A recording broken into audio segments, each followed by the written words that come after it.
Hello, DBJ.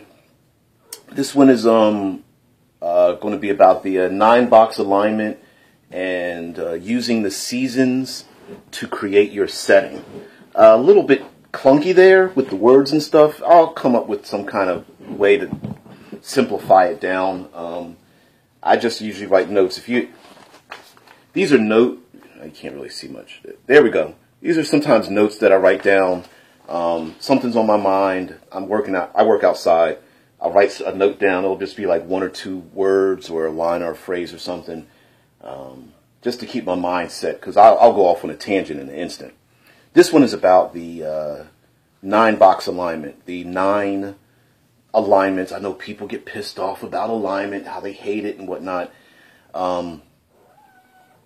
but this is using it in conjunction with creating your setting. Right?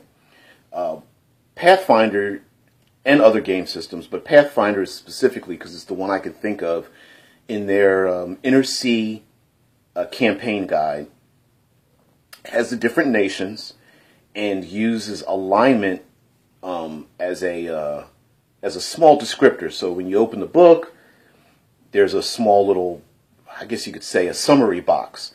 Here's the name of the nation. And then they list some things down there, the common languages, population, some local, the percentages of races that live there.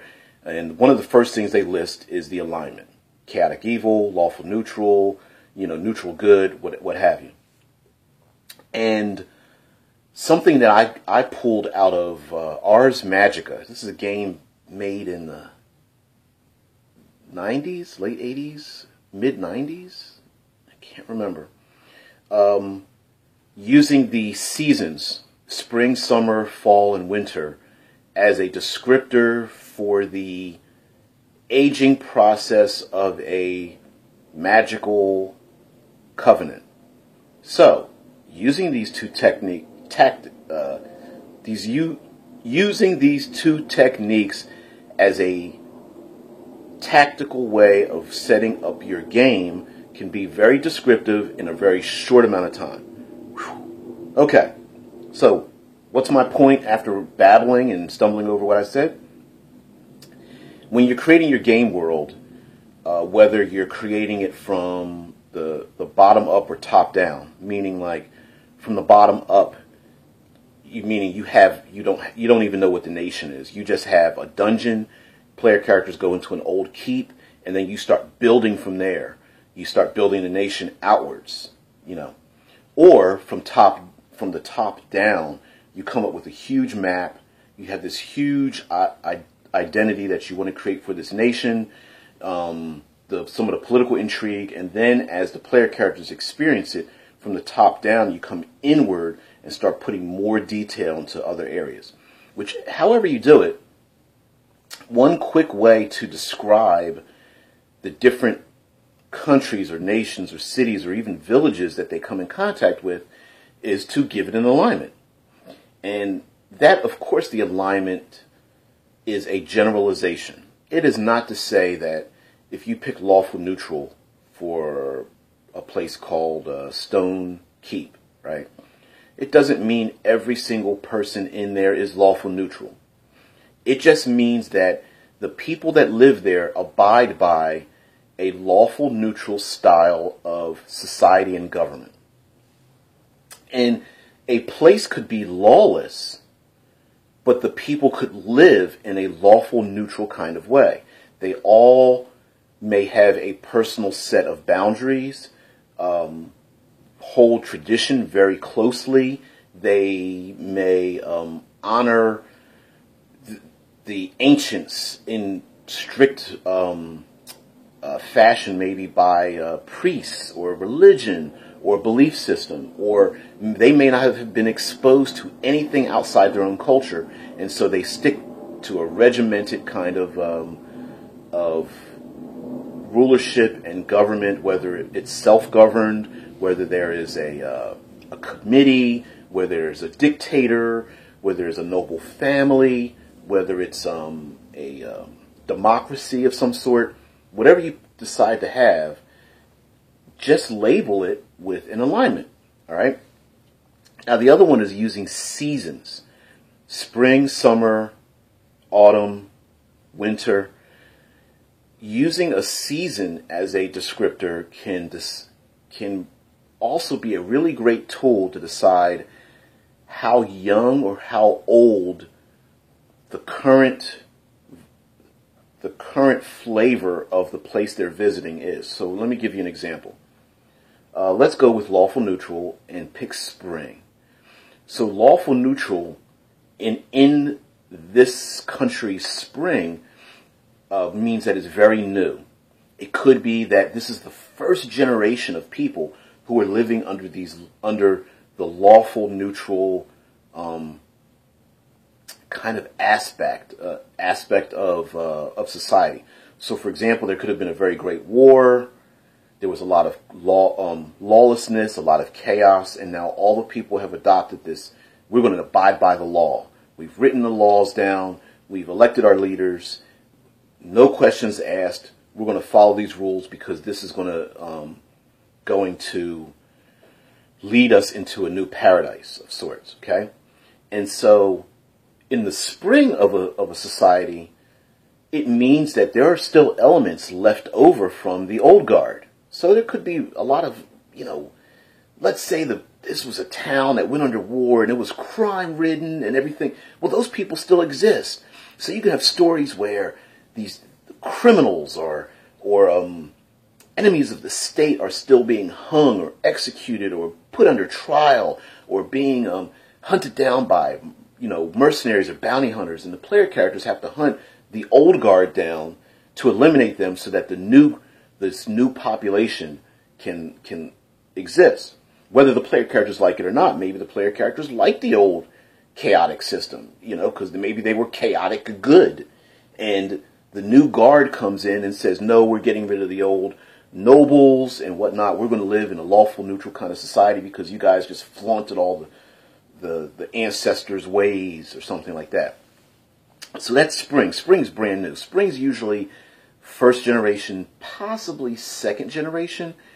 Spring means that the new way of living has overtaken the old one, and the old one is still there.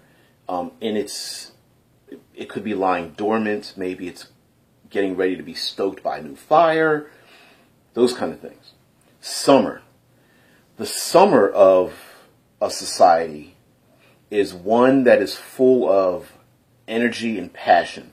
This is where, using the word summer, you can feel like the heat. You can imagine relaxing on the beach. You can imagine having cookouts in the summertime. You can imagine kids playing in the street and throwing a ball around. You can imagine going on vacation. Summer is embedded, intrinsic.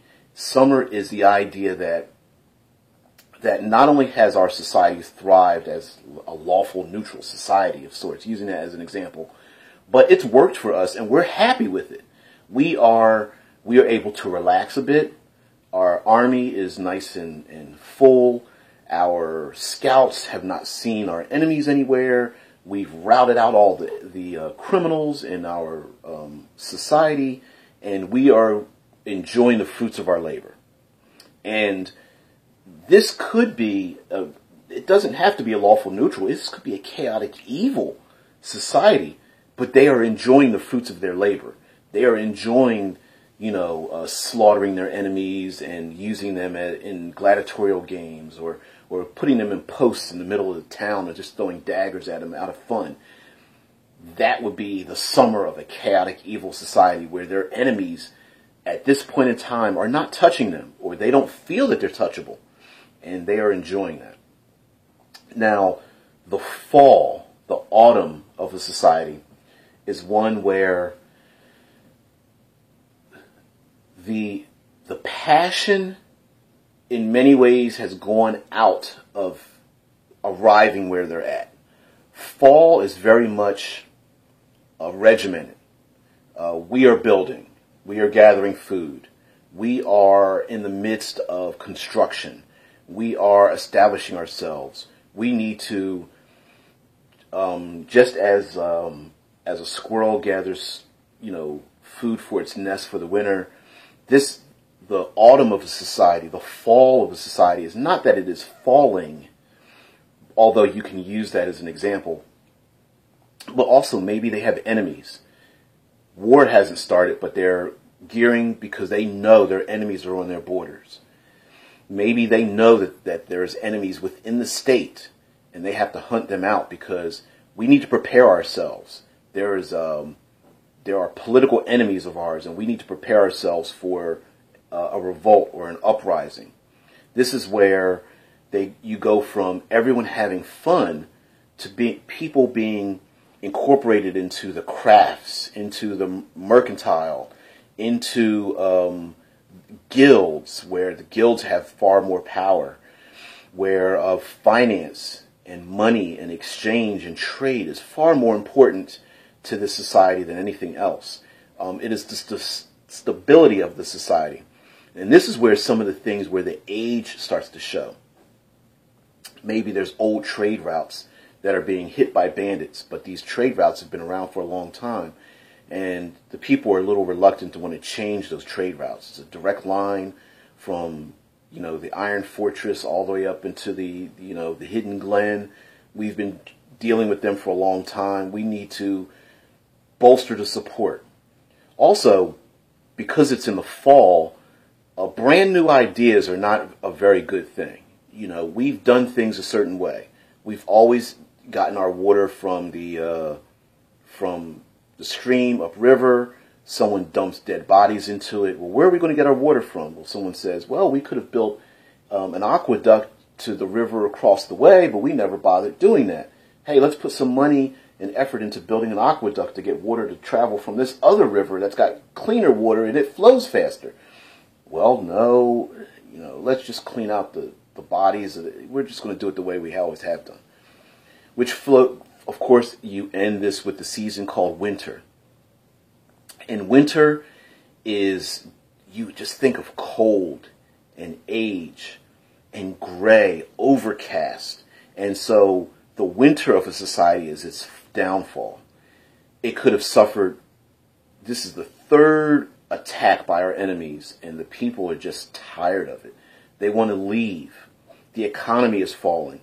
The buildings are in disrepair. The place where everyone used to fish and play in years past is now, the waters are starting to recede and there's dead fish in there. It's no longer the important location on the trade route anymore. They figured out a way to get through the mountain pass and are avoiding the Iron Fortress. This is where there's a lot of corruption and crime starts creeping in, and literally no new ideas are being accepted anywhere. There are still the old guard who will die trying to support their own habits of doing things the old way. And so just using simple, spring, summer, winter, fall, and then using an alignment next to it. So you can say winter, chaotic evil, or neutral good, summer. And you can come up with this really great descriptor in real short ways to describe how the people feel, what the society is like. And then, of course, as your player characters start moving around your world, you can have these interactions of these different nations, even if they're the same alignment. A neutral good in summer is far different than neutral good in the winter. Neutral good in summer, they're just having the time of their life, and they probably don't see past their own weaknesses. Whereas neutral good in winter, the good society has been chipped away at so much that they, hey, we need to put execution back on the table for our criminals, because every time we exile them, trying to be nice to them, they keep coming back to us. So we need to start killing them off. And the people are like, no, but that's not part of us. But the government's like, we've got to do something. We can't just exile our enemies because they just come back stronger.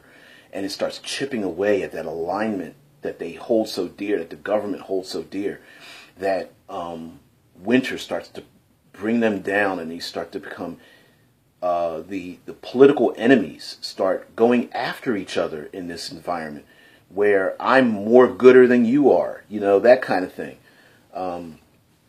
So yes, even with the same alignment, by using the descriptor of the seasons, you can have some, variations in there. So anyway, it's just a world building tip. I don't know what I'll name this, but anyway, as always, be creative, don't be destructive. Wearing my, let's see, can you see Rocket Raccoon? There he is. Hey, Rocket. Hey, Groot. They kind of made me think of this. I don't know how the hell that happened, but anyway, writing my notes down, it came into mind. As always, be creative, don't be destructive. I'm not one that's really tied to alignment. It's never bothered me, really. I understand what the alignment system is.